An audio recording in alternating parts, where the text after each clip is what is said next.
Hey, what's going on, family? We're back with another episode of The Lowdown. And boy, do I have something for you today. These last few months have been a little chaotic, a little crazy. The fear of interest rates, what decisions the feds are going to make. And I'm here to tell you this: if you get creative, solutions will come. If you keep thinking things are impossible, that is an irresponsible way of looking at this. If your family is in need of a home, if you are tired of renting, these things are weighing on you. Stop letting the obstacles weigh you down. But before we go any further, in creative financing, make sure to hit the subscribe button, smash the like button, and turn on all notifications, Low Property Team. Boy, the lowdown. Here it is, creative financing. Don't let those interest rates fool you.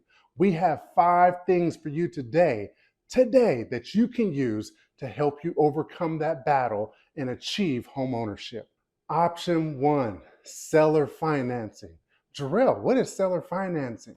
There are homes and opportunities out there where you can find the seller that's willing to finance their property to you. Well, what does that look like? Let me give you a little info on seller financing. Let's just say, for example, the interest rates are 7% right now.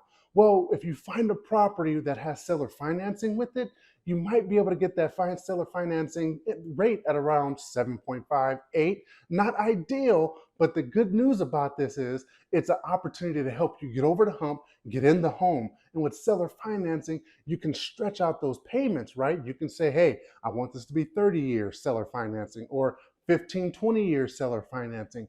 It's the opportunity to get you into that property, and the seller financing will help you achieve that goal. This is kind of a win-win for both sides, really, is what it is. Now, seller financing might be a bit much, right? Well, I'm not really to go that high.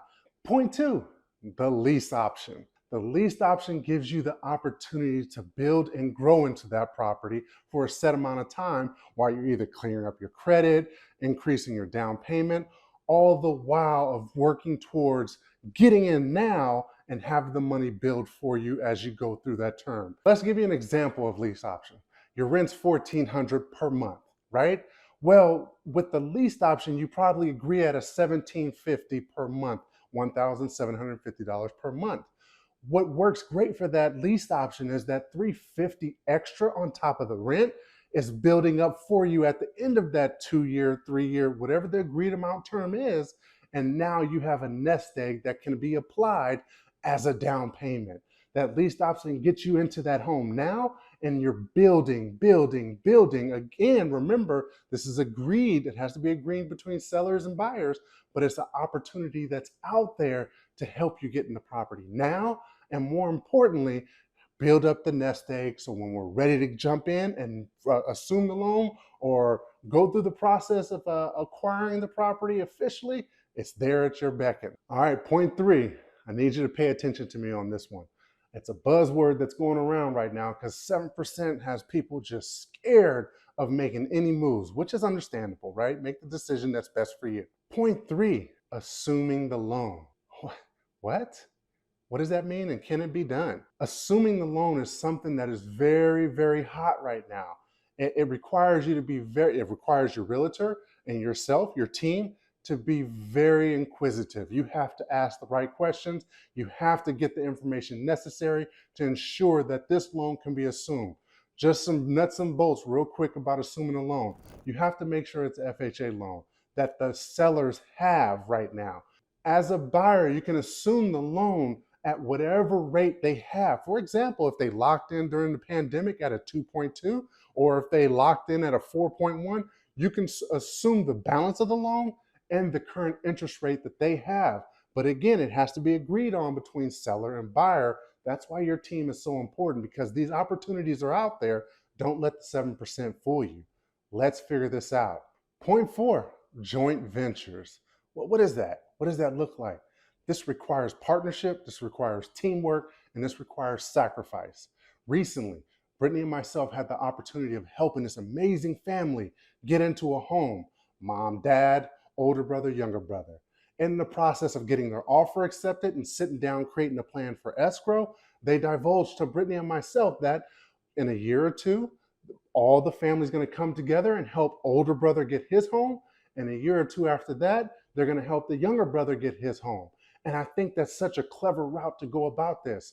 If you're not quite qualified for a home, is there a brother, sister, cousin, auntie, uncle, someone that you can partner up with and go in and get this home?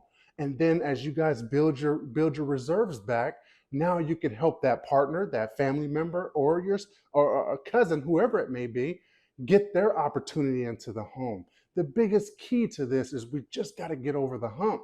And sometimes that extra income, that extra credit score, or that extra person or family can help us achieve that, getting over the hump.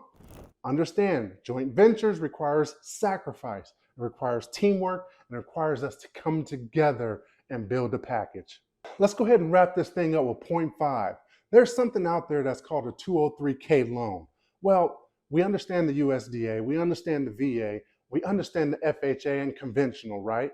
But think about a 203K loan and you see the ugly house that's in the neighborhood. Maybe this house has a lot of work that needs to be done. Imagine you find a home that needs a lot of work. Maybe one of those ugly houses in a great neighborhood, has some structural issues.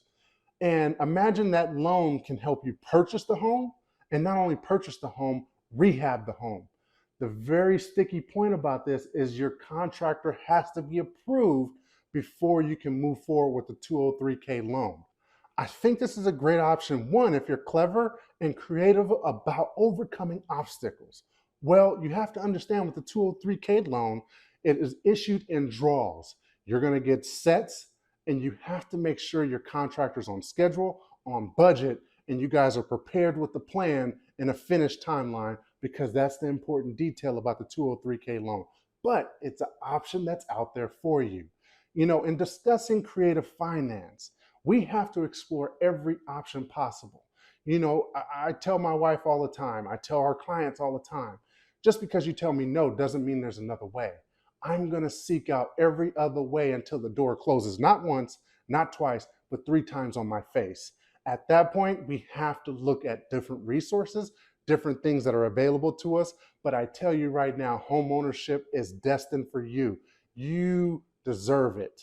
And with the right financing, you can make home ownership your reality. That's our focus today. Here on The Lowdown, we wanted to bring you the creative financing tips that we know that could help you overcome that obstacle. So with that being said, get creative. Let's figure out resolutions. Let's not get stuck in the problems. Let's explore opportunities. If this is something that's really meant for you and it's truly something you yearn for, you deserve it. Your family deserves it. And we're here to help you along the way. Make sure to smash that like button, hit the subscribe button, and turn on all notifications, Low Property Team. If you have any questions, reach out to us today at Low Property Team across all social media platforms. And as always, cheers to you.